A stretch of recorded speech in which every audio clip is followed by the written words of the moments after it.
like that, boy. You know where you're at. Apparently somewhere you're allowed to end a sentence with a preposition. What's that mean? Oh, nothing.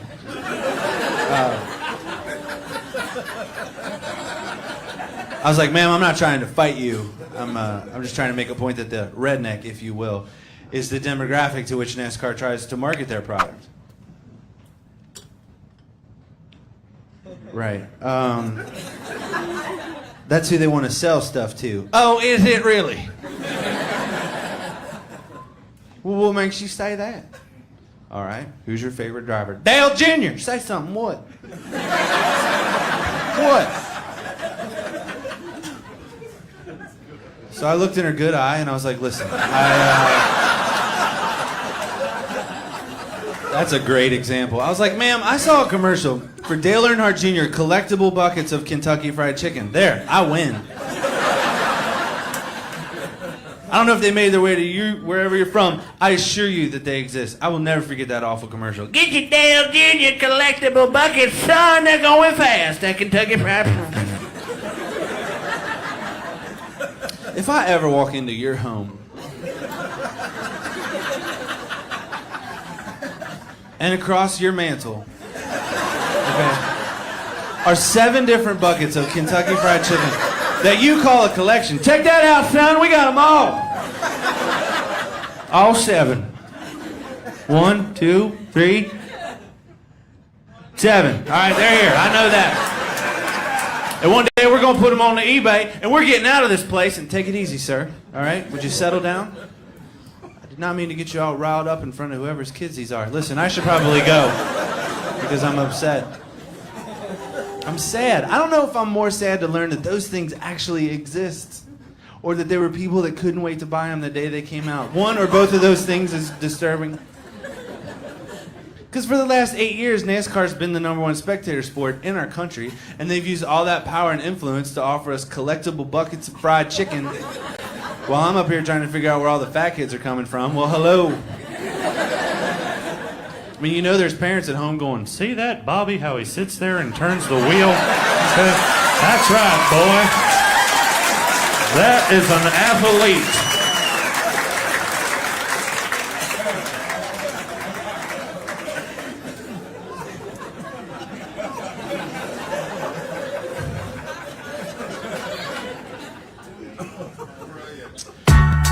When you're high, you feel different.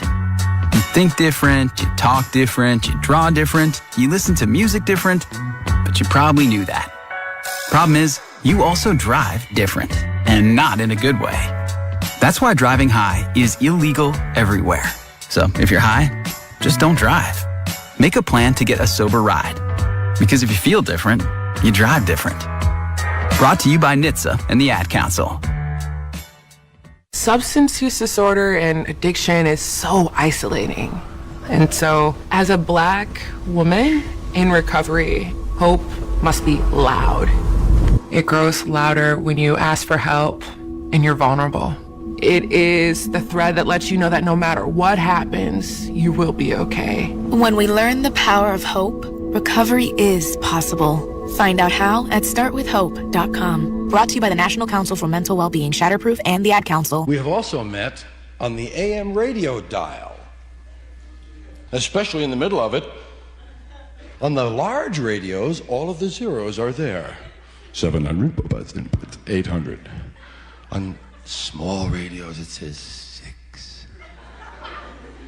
Conrad, 7, 8, 9, 1, 0, 1, 1, 1, 1, 4, 1, 1, 6. The big radios up. But all of them, those stations between 600 and 800, were always widely spaced apart. But always widely spaced.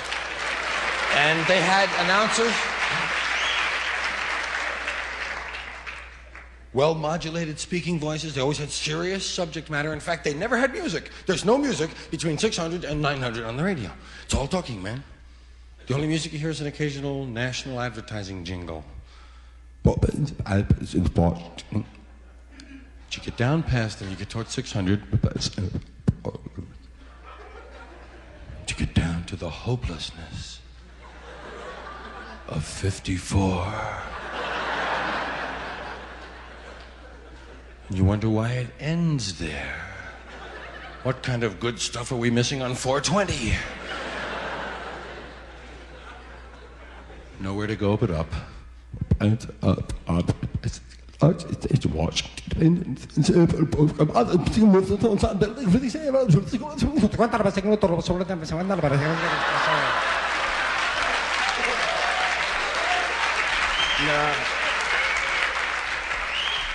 Thank you. God, she loves them dogs, boy. I love them too, but they're just dogs, all right? We had to take our dogs to be boarded recently. I don't know if you've had to do this, but it's like checking them into a spa. I walk our dogs in, a little girl behind the counter goes, "Hi, just a few questions. What do your dogs like to sleep on, linen or wool?" Concrete's good. Well, what kind of water do they like? Clear. Put it in the toilet, they'll freak. And then she actually asked me this. She goes, "Would you like to purchase a toothbrush for your dogs for the weekend?"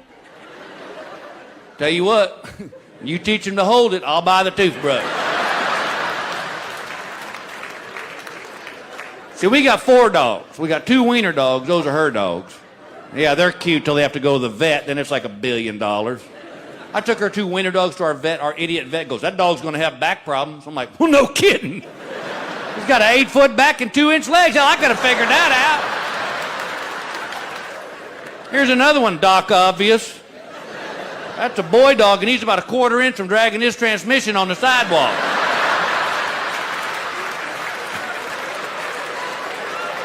He goes, "You need to talk to that dog and tell it not to jump off the bed." I was like,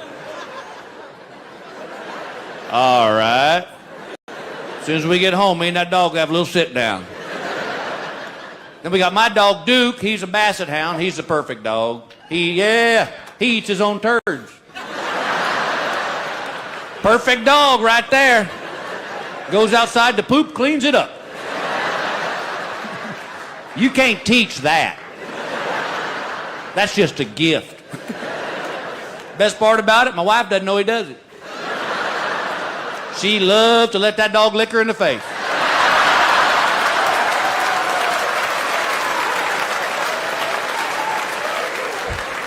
Right there, that's why my wife and I have never had an argument.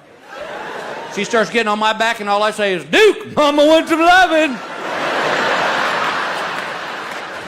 I took Duke to the vet and told the vet that Duke eats his own turds. I said, "Isn't that kind of weird?" And he goes, "No, a lot of dogs do it." He said, "Here, just sprinkle this stuff on his food and it'll make him stop." And I said, "What's it do?" And he goes, "It makes his turds taste bad."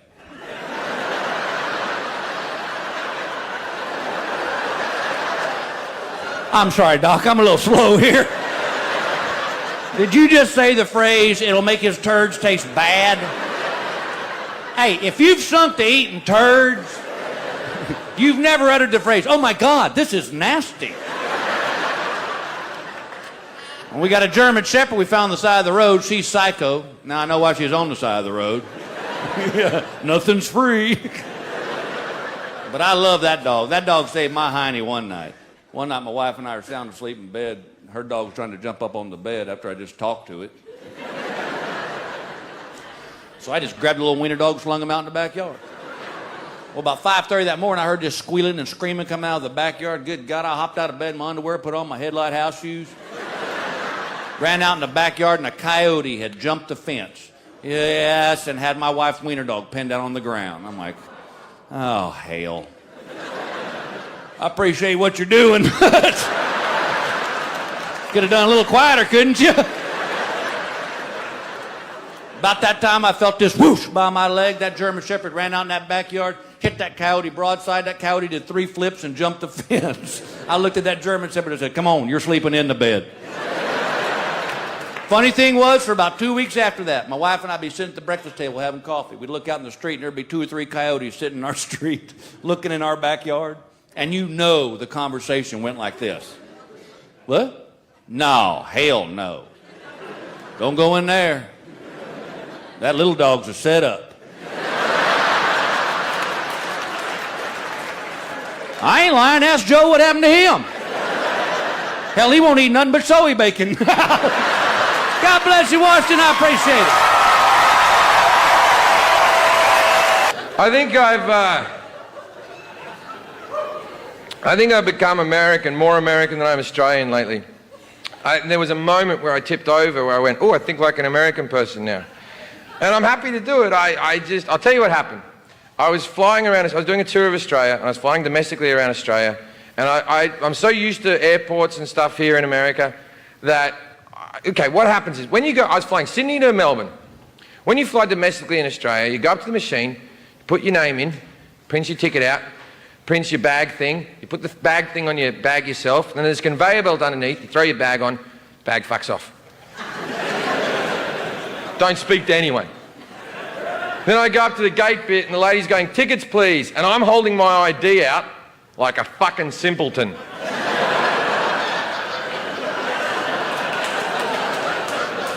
Because I get through airports quick, man. I'm like, fucking, there you go.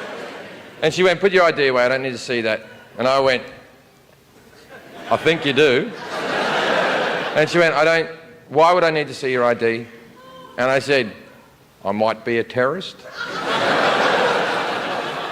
And she went, would showing me your ID stop you from blowing the plane up?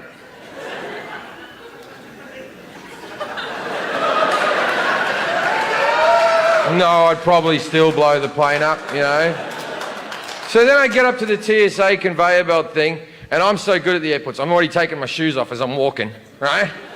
And all the Australians behind me assume that I'm American, and they're losing their fucking shit. They're like, oh, for fuck's sake, one of these cunts, eh? And the TSA guy goes, hey mate, what are you taking your shoes off for? And I went, I don't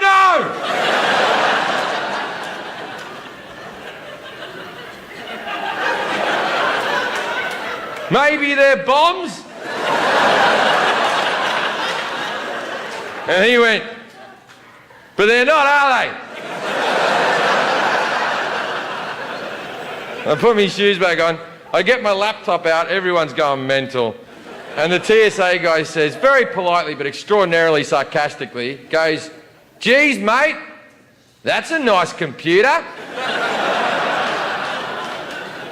Why are you showing it to everyone?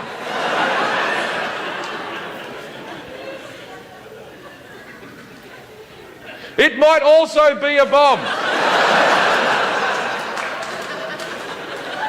And then the guy said the most Australian thing I've ever heard come out of anyone's mouth ever. He went, oh, come on, mate. You wouldn't have two bombs.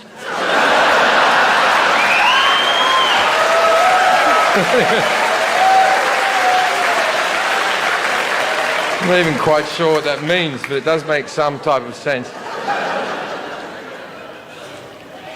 You said you'd never buy your kid candy from the checkout aisle. Or forget extra diapers. And never give in to a meltdown. You'd never lick your thumb to clean their face. Never let them have too much screen time. And never bribe them for just one more bite. You say you'd never let them out in public without their hair brushed. Never, ever become a minivan mom. And you'd never give them your phone for a quiet dinner. Calling boss work phone. So when you say you'd never leave your child in a hot car, no, it can happen. Cars get hot fast, and kids can be at risk in temperatures as low as 60 degrees Fahrenheit. Never happens. Before you leave the car, always stop, look, lock. Brought to you by NHTSA and the Ad Council. Asians. Yeah. Asians are always taking pictures.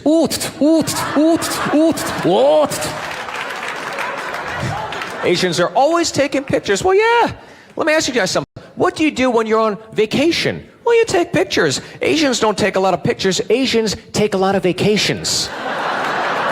I'll tell you who takes a lot of pictures. White girls on Facebook of themselves.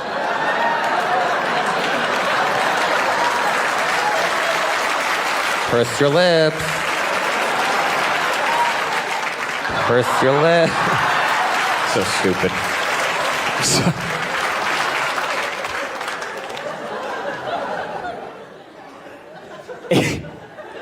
Asians are shitty drivers. That's a stereotype, right? I agree with that one, but I'll say this. There are not a lot of car accidents. They're always just slow. They're always in the way. They're just there. Like 8 times out of 10, I'm on a highway. I got to get in the left lane. I got to pass somebody up. I always do this. I got to see what this asshole looks like. Fucking Asian. Jesus Christ.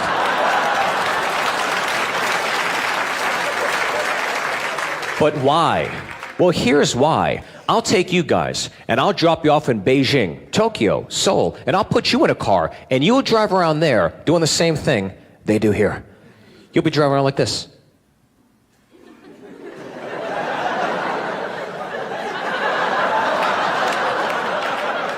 What does that say?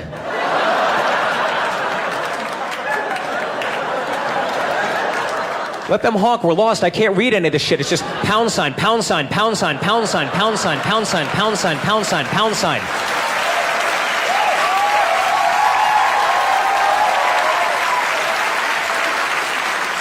Asian people in the left lane, fucking white people.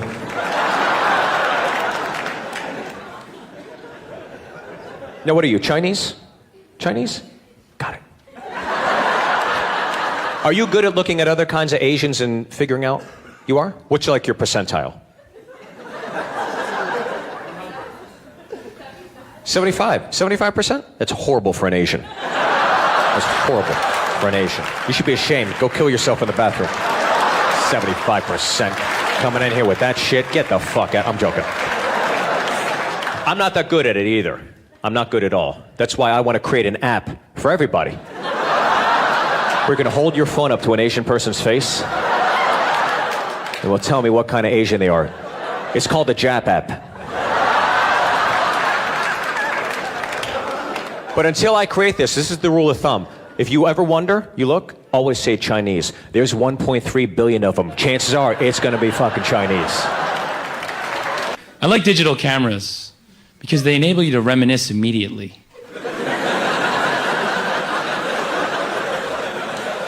Just like, look at us. We were so young. Standing right there, wow. Where does the minute go? I was on the train and I heard this guy say to his friend, "Man, I'm really good at checkers." Which is the same as saying, "Man, I'm not good at a lot of things."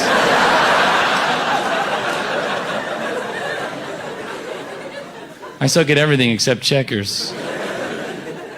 King me, dog. From checkers, I learned that a king is when there's a guy who looks exactly like another guy right on top of him. But life taught me that that's a queen.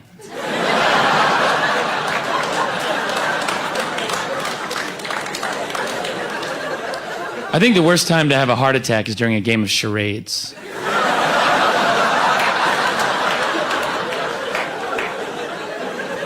Especially if your teammates are bad guessers. The only time worse would be during a game of fake heart attack. Followed by naps.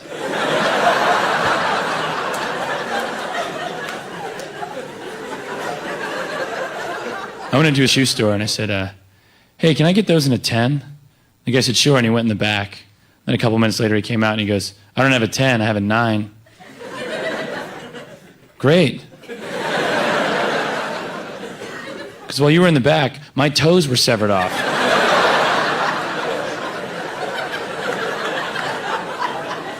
Normally it would be retarded for you to say a number different than what we agreed on.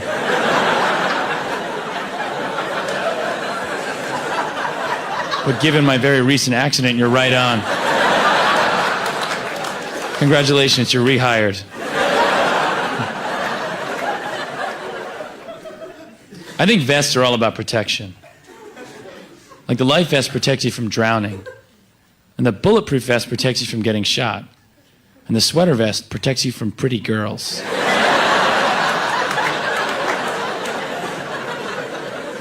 Leave me alone, can't you see I'm cold just right here?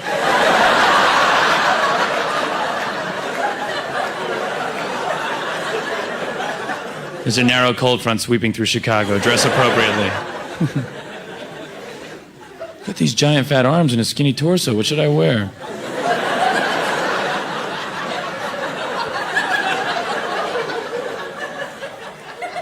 I heard this lady say, "I love kids." That's nice. It's kind of weird, though. It's like saying, "I like people for a little while." How old are you? 14? Piss off. This is a 13 and under liking. It's weird. You can say "I like kids" or "I love kids" as a general statement.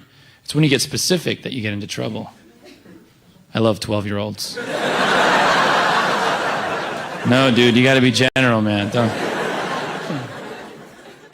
My favorite place that I've traveled is New Orleans. Like New Orleans a lot, mostly because you can drink in the street. That's a big deal to be able to drink in the street. And I love going into a bar that, hey, give me a Jameson ginger ale. It's a go. I don't like this place. I don't like this place. I don't like the music you're playing. I think that chair's weird. I want my drink in a plastic cup to go.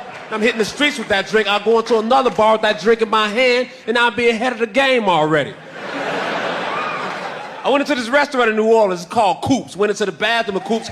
Huge rat in the bathroom of Coops, and the rat looked at me like, "Fuck are you doing here?" That was his vibe. It was very negative vibe. Also, I'm just assuming that it was a he. I think when you see a rat, that's a dude, right? Rats are dudes. That's a dude trait to be a rat. That's all dude stuff. Rats are dudes, no matter what. Unless it's giving birth right there. Like, all right, that's a lady rat. Or it could be a dude rat pulling an elaborate prank. The old pregnant lady dude rat shit, just so he can shit all on my house. You never know with dude. It's a rat. You never know what they up to. It's real. So me and the rat, we held eye contact for several moments. We had to stare down. Then I broke eye contact first. He was definitely the alpha in that situation. Went to my seat. The server goes up. Hey, you guys decided on what you want? I said, I don't think we're gonna get anything. I just saw a rat in your bathroom. He said, man, we are right by the Mississippi River. These buildings are 200, 300 years old. There are rats everywhere. Even the 5-star restaurants have rats. Somehow, he made me feel like the asshole for bringing up rats. I don't know what type of Jedi mind trick this was. He confused the hell out of me because I still ended up ordering food there. Yeah, I guess I have the shrimp and grits then, man. My bad for bringing up the whole rat thing. I don't know what I was thinking. I was real mean and inconsiderate of me. I'm working on that. I'm trying to work on that. I'm super drunk, man. My bad. Sorry, man. It just must be tough for you to deal with the rats being in here and not even think about that, man. You know what's so crazy? When I brought up the rats to him, he went right into his speech. He went right into the speech. He didn't pause. He didn't go, what? Or, no, rats? Well, let me look into that. Or, I'll kill it and bring it ahead. He went right into his speech. You know why? Because people confront him about rats every single day. It's part of the training program there. Here's how you greet customers. Here's how you ring up the bill. And here's the rat speech right here. Listen close. You'll use the shit out of this. Make sure you hit these bullet points. It's very important. We're very close to the river. The buildings are very old. Even the 5-star restaurants have rats. Welcome to Coops. Make sure to put your own spin on that speech. Make that speech your own. Make it sound like the first time. Every time. But man, it's a good city though. It's a beautiful city. Good music, good food, good partying. So a little while ago, we decided to throw my cousin's bachelor party there. I'm the best man. I'm in charge of the party. That's a big responsibility. I wanted to be cool because I've been to some shitty bachelor parties where this dude's got a hotel room and 2 strippers, an iPod dock, and a couple bottles of liquor, and it's not even a suite. It's just a double rooms, and it's just dudes and strippers and liquor and yelling, and that's the bachelor party. Oh shit, son! The bachelor's putting his face in the stripper's ass. Whoa! Whoa! Where'd that ping pong ball come from? Yeah! We know where that ping pong ball came from. And we did the stripper thing on another night, but I wanted to do something unique to New Orleans. And one of my friends said, Hannibal, you should hire a second line to follow you through the street. I said, what is that? He said, second line is a band, mostly brass instruments. You can hire them to follow you through the street. So basically in New Orleans, for $300, you can have your own parade on a day's notice. I said, this sounds great. How do I do this? You gotta go to the police station. They have a parades department. New Orleans police has a parades department. There's homicide, there's narcotics, and there's parades. There's other departments too, but you know, rule of 3 for comedy. So I go to the police station. How I want to throw a parade? How many people in your parade? 5 of us. All right, 5 people. Do you need help making a route for your parade? Yeah, I need help making a route. I'm not from here. This is your city. This is not my city. This policeman in full uniform starts helping me make a route for a 5-person parade. And was real nice about it. Okay, you don't want to hit Bourbon Street too fast. You probably want to start on Canal Street, Fairyland, and you work your way towards Bourbon Street. You get on Iberville, some people on that street will probably join your parade. Because strangers just join your parade, that's part of it. Somebody's walking by themselves. Oh, that looks like a very accessible parade right there. I'm gonna jump in that, I'll walk with them for a few blocks. It's way safer than walking alone. And I can walk with a band behind me, that's the best iPod ever. So now we're set, we got the band booked, we got our route. Next day after dinner, we go to that corner. Waiting for us there is the band and a 3-piece police escort. Because in New Orleans, for $300, you can fuck up traffic on a day's notice. The streets are yours for a very small price, and we just start walking around. That's all you do is walk around. Band behind you, police in front of you. It's the best way to walk around. I've been walking around since 1983, and this is the most fun I had doing it, by far. Of course, you gotta get drinks, so I stop at a bar. Hey, give us 5 Jameson ginger ales to go. Fuck this place, we got a goddamn parade happening outside. Not hanging out in here. Do you see the energy out there, sir? Then when we get outside with the drinks, one of the cops says, man, why'd you get drinks? You should have just bought a whole bottle of liquor beforehand. A policeman said that. That's a direct quote from a uniformed New Orleans police officer. I'm so glad I don't live there, because if I did, all I'd do was drink, gamble, and throw parades for myself all the time. Is that him again? Yeah, 6:30 on Monday. That's Hannibal time right there. I don't know why he does it on Monday. That seems like a weekend thing, and he does it so early. That's weird. Put your phone on D&D, that means do not disturb when you're driving. And when you're going from point A to B, I need you to stay safe, please, so always sing with me. So put your phone on D&D, that means do not disturb when you're driving. And when you're going from point A to B, I need you to stay safe, please, so always remember this beat. Don't drive distracted. A message brought to you by the National Highway Traffic Safety Administration, Project Yellow Light, and the Ad Council. Let's be honest. The National Symphony may not be in his future, but he wanted to try violin. So you said yes because you love him.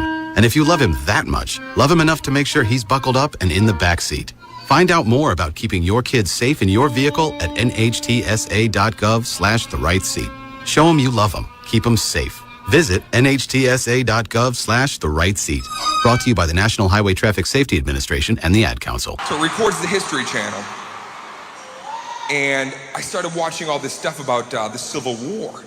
The reason I like to watch stuff about the Civil War is because I believe that I was in the Civil War. Like, no, I went to a clairvoyant one time, and she told me in a past life, she goes, you were in the Civil War. And I said, I feel this. Because when I watch programs about the Civil War, sometimes I feel like I know people. I'm like, there's James. Lloyd, I would know you, you fangle-tooth motherfucker. There you go. Go build that railroad. I did. I went to a clairvoyant. She told me I was in the Civil War. I said, what else? And she goes, in the life before that, you were a pharaoh. I was a pharaoh. I was in the Civil War, and I was a pharaoh. That's not bad. I should put that shit on a resume. Going for a job. Not only am I good for upper management, I was a pharaoh. And I fought in the Civil War. I believe I won it, actually. I believe I won the Civil War, personally. Whenever I see those Civil War shows, they always have that little montage of photos, because they had cameras back then, but the camera was like a fucking birdhouse. And then there was like a stack and a powder, and then that would explode and take somebody's eye out during the picture. You'd see him like this. They didn't know anything about smiling back then either, did they? Nobody, you see those old pictures, they're all making the same face, right? Everyone's standing there like this.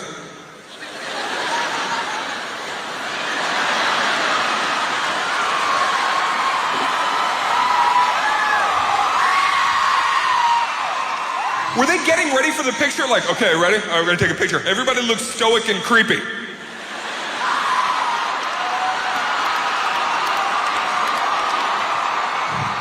And it makes me wonder, when those pictures were finally developed, which I'm sure took a year and 4 months, do you think, like today, everybody gathered around the picture? Oh, let's look at the picture. They got the pictures from the railroad. Let's look. Oh, everybody, all right. Johnson smiled! We all look sullen and downtrodden, and Johnson looks happy to be alive. What an idiot! But I watched these shows about the Civil War, and I feel like I was in it.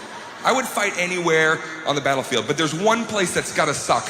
Being the guy that plays the flute. That had to blow. Right? You're getting ready for a fucking battle. There's gonna be cannons going off and muskets. Everybody's packing their fucking bags up. All right, you guys, we ready to go? Let's do this.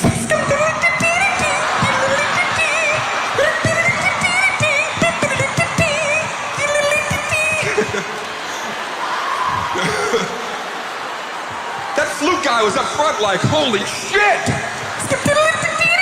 I need a bayonet on the end of my flute. Can anybody hook me up? And the only thing that you have is you got one guy next to you on the drum, right? That guy on the drum, and he knows one beat. You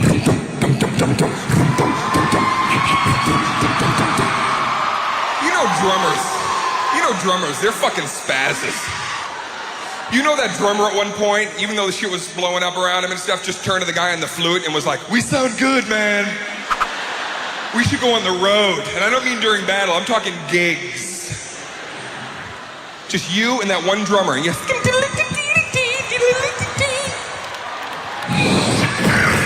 A! Fuck!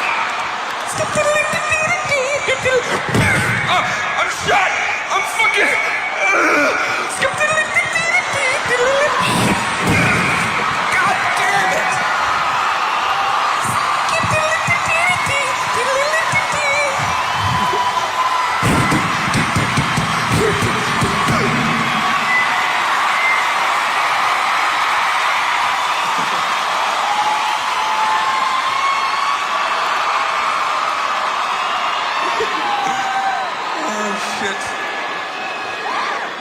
Civil War.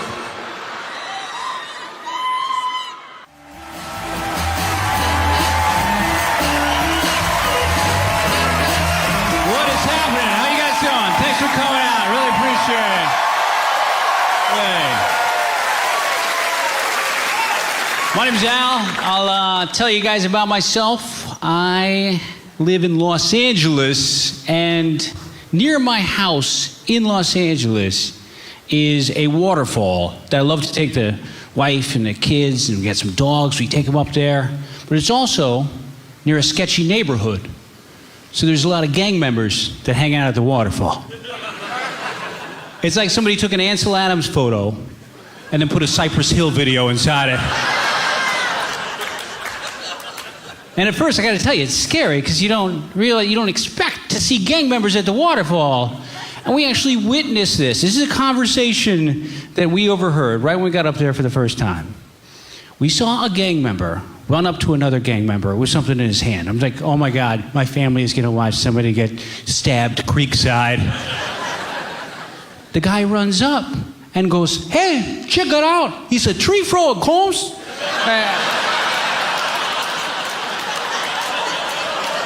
Happened. Then the other guy says, how you know it's a tree frog, bro? I found it by a tree, stupid. And everyone in my family at the same moment went, best waterfall ever. It's nature-loving cholos. This is fantastic.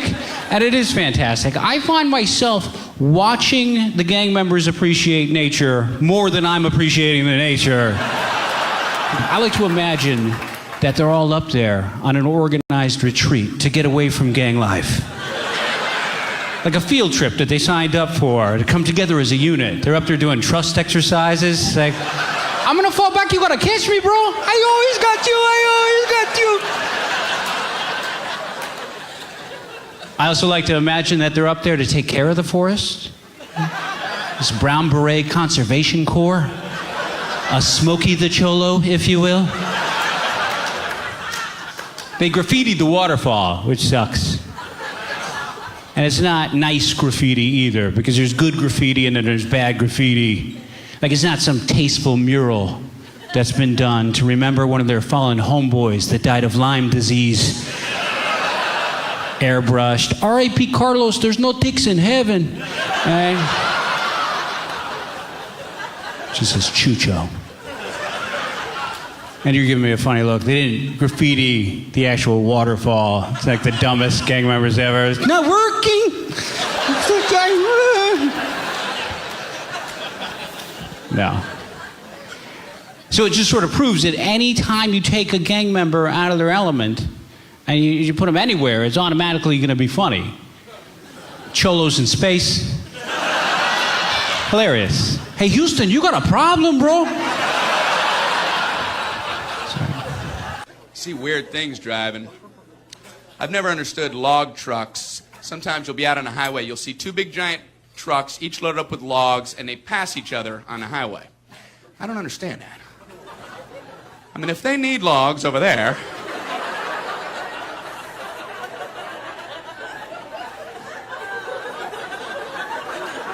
and they need them over there, you'd think a phone call would save a whole lot of trouble. You had logs? But I was told to bring. I got an order for them. Logs. Bring logs. That's what I did. I brought the logs. Here's the deal. We gotta set ourselves up. See, retirement is the long game. We gotta make moves and make them early. Set up goals. Don't worry about a setback. Just save up and stack up to reach them. Let's put ourselves in the right position. Pre-game to greater things. Start building your retirement plan at thisispretirement.org. Brought to you by AARP and the Ad Council. Put your phone on D&D. That means that do not disturb when you're driving. And when you're going from point A to B, I need you to stay safe, please, so always sing with me. So put your phone on D&D. That means that do not disturb when you're driving. And when you're going from point A to B, I need you to stay safe, please, so always remember this beat. Don't drive distracted. A message brought to you by the National Highway Traffic Safety Administration, Project Yellow Light, and the Ad Council. I'm tall. I don't know if you can tell how tall I am. 6'6". 6'6". And I don't mind when people ask me how tall I am. I don't have a chip on my shoulder, right? There's no chip there. If there was a chip, it would be a Pringle sour cream and onion, I'll tell you that right now. And I would have eaten it 9 months ago because it's delicious. But there's no chip. There's no chip, my friends. You want to ask me how tall I am? Go ahead. How tall are you? 6'6". Some people have follow-up questions. That kind of gets to me. They're always like, how tall are your parents? How tall are your parents? What are you doing, a project? How tall are my parents? It's also where it gets weird because my dad is short. My dad is 5'7", and my mom is 5'4", right? And when people find that out, they always say the same thing. They always say, how tall is the milkman? Yeah, that's funny, milkman. Yeah, what year is this? Milkman? Anybody here had dairy delivered in the past 500 years? No? Oh, but I appreciate you questioning my mom's fidelity. Yeah. Yeah, thanks for calling my mom a whore. At this point, I'm so sick of that question, I just go along with it. I just go along and I'm like, yeah, my mom was with the milkman, what are you gonna do? That's her thing, that broad. She is wacky. I'll tell you that right now. Yeah, she, her thing, her fetish, she only dates guys with occupations that no longer exist. That's her thing. Yeah, she dated the milkman for a while. Before that, she was involved with the cobbler, the chimney sweep, chim-chim-chiroo, the town crier, hear ye, hear ye. She dated the blacksmith for a fortnight, an entire fortnight. She even dated the Muffin Man. Do you know the Muffin Man? Yeah. I've been this tall for a while, since I was like 13 years old. Only like in high school I was this tall, but like 180 pounds lighter. Yeah, I had the physique of a Pez dispenser. And my parents, I guess they were like, how can we make him uglier? Because they thought this was the ideal time to put me in braces. Braces with that headgear. And they didn't have to tell me the facts of life. Well, they told me one fact of life. You ain't getting laid with that headgear. They should have called it the you'll never get headgear.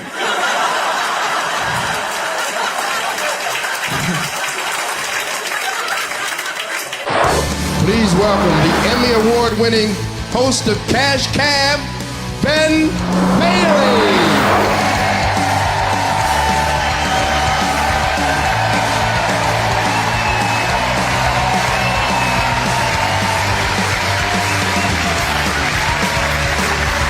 How we doing, everybody?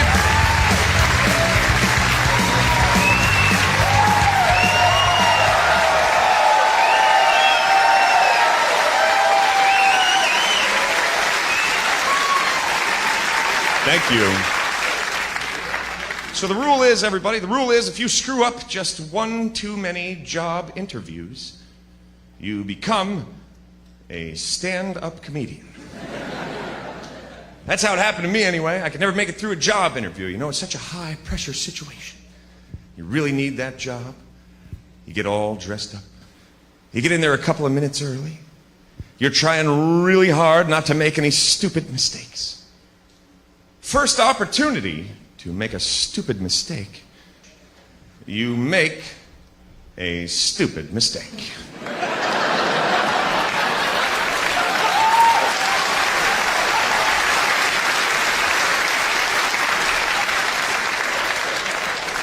They give you that application, and you accidentally write your name in the wrong box.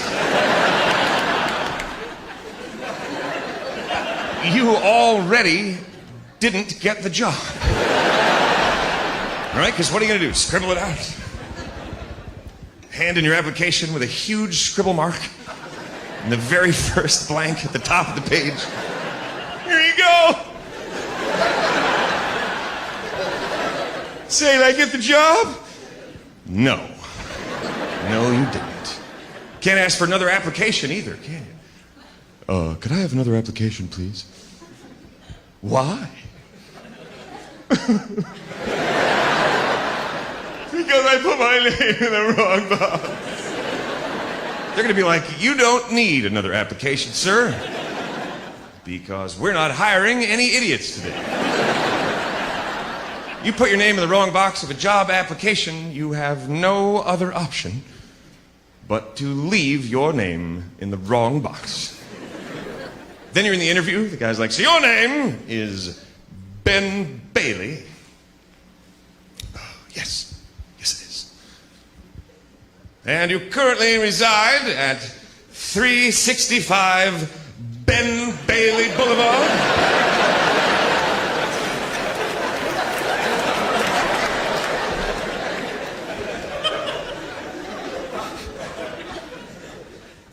Yes. Yes, I do. Why, I've lived there all my life. But don't try to send me mail at that address. I put my mailing address in the comments box. And due to a bizarre zoning coincidence, my zip code is exactly the same as the first 5 digits of my phone number.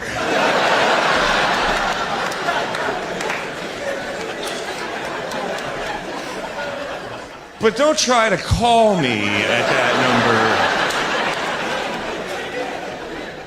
number. I put my calling phone number in the comments box, just below my mailing address, for your convenience.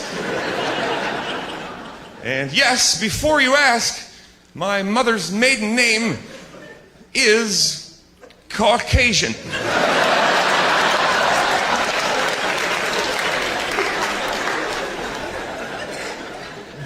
despite all of those seemingly bizarre things, I still feel that I am quite clearly the right man for this job.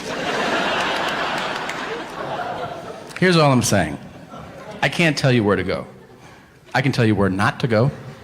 Wherever they film the first 48 on A&E.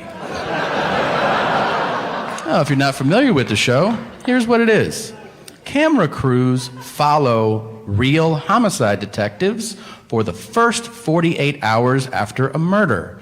And the reason that that time distinction is so important is that after 48 hours, they give up on that murder. They're like, that's some old shit. What do you want to do today? You're like, how about you keep trying to solve that murder, man? That shit happened on Monday. It's Wednesday. We're not going to solve that shit. Really. There are so many amazing moments on that show. So many. A lot of the episodes take a similar path. I'm blown away, first of all, at how many times there's a witness to a murder. It's crazy. I always thought murders happen in dark alleys. Nobody saw shit. No. Every other episode, they're like, you see that shit? And the guy's like, I saw that shit, yeah. Where? Right fucking here. Really, I was standing here, and then he killed that dude there. Like, what'd he look like? He was like